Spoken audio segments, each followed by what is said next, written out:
everybody, it's Lori, and today I'm out in the garden. I just pruned back some more hydrangeas, and I wanted to talk to you about layering hydrangeas in the garden. I think it is a great technique to use, especially in a small garden space. So these are what I call my crabapple beds. I have two of them, and they're almost identical. They're sisters, not twin sisters. So what I've done in this bed to really provide some height, some layering, is I have layered hydrangeas. So I wanted to show you while they, are bare, because I think that really shows the structure. Now I'm also going to give you images on the screen of what these hydrangeas look like, and I'll give you some care tips. So the first is this little baby. This is actually a hydrangea, and there's another one here and one over there. These are the early evolution hydrangea by Monrovian. Now, all the hydrangeas that I have in my garden are panicles. And what panicle means is that it blooms on new growth. So it's actually going to bloom out from these branches as well as from the bottom. So this is the first one. Also, this one blooms in early spring and it lasts through the fall. So it starts out white and then it's going to go to this gorgeous blush color. So that's my first layer, kind of low right around this tree. This hydrangea also does great in filtered and lower light. Okay, the second one is we're going to move up to this one, which is the firelight tidbit or firelight panicle. I'll put the name on the screen to be exact. There's so many varieties. This one is going to be your taller. So it is a mid-size hydrangea, anywhere from 3.5 to 4.5 feet. It also stays really compact. So it's a nice shape. It's a great step up from the early evolution. And it is a very, what I consider a tight. It doesn't flop. It's just a beautiful hydrangea. It blooms a little bit later, and then it starts white, again, goes to that beautiful blush color. So that's our mid-size. Then over in this corner, framing the back of this garden, I have the beast, the limelight hydrangea. This one can get as tall as 6 or 7 feet. Now it has great structure. Mine are going in their 4th season, but it can have a tendency to flop in some areas. I tend to get flopping of the branches, I think because we get a lot of warmth and then we get a lot of rain sometimes in the summer and wind, and they just flop.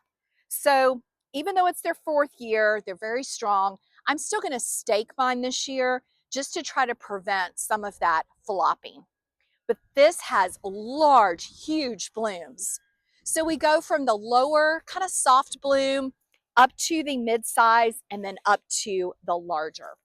I have this same idea of layering throughout my garden. So let me show you some other examples. Okay, so in this hydrangea bed, I have these same scenarios. So I want these beds to, again, be like sisters. So here is the smaller hydrangea. Then we go up to that mid-size, and then along there is a limelight right there. And then I also, because this bed is along our driveway, I have another limelight right there. And then we come down here, and I think this one is actually a bobo. It is honestly not one of my favorites, so I'm not going to talk about it today, but I'm keeping it around. So I think layering hydrangeas in your garden are just a great way to provide some structure and interest. And the beauty of these plants, again, is that from spring green growth, then come blooms all the way to the dried flowers in the winter, it's just a 4-season plant. So the other thing to consider with hydrangeas is the pruning. They do require some pruning, but I find it to be one of the easiest plants to prune. So you can see me here working on the evolution hydrangea, and it does not need a lot of pruning. I'm just taking off the dried blooms. Now, most panicles, you just want to do some basic cleanup, remove any damaged branches, thin it out a little bit, and just be sure that you're creating a nice structure and form for it to continue to grow. So I'm just trimming it up. Now you can hard prune your hydrangeas if you need to manage their growth size, Or with the Limelight, if you cut it back more than half, then you actually will get a larger bloom. So depending on what you're looking for. So this year I am taking my Limelight down by about a quarter, which is what's recommended.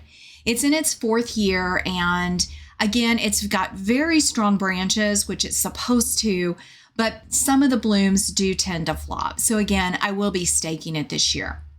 The pruning of all the hydrangeas I have took really less than an hour, and I do try to space mine out. So I'll do some in the fall and then some in winter, right before spring when they break dormancy. If you're creating a new garden bed this year, or you want to add some new components to your garden, consider layering your hydrangeas. So take stock in what you already have in your garden. Maybe there's some pockets where you could add one of those small hydrangeas, or maybe you need a larger component, like something like one of the firelights, or maybe even a Limelight. I like to shop through Proven Winners. They have an amazing selection of hydrangeas, all different sizes. Monrovia, as well as Southern Living Plants, have some really beautiful varieties. I've had my eye on the White Wedding Southern Living for quite a long time. I'm sure I'll be adding some more to my garden this spring, and I can't wait to show them to you in full bloom. Thanks for watching, subscribe, and I'll see you in the next one.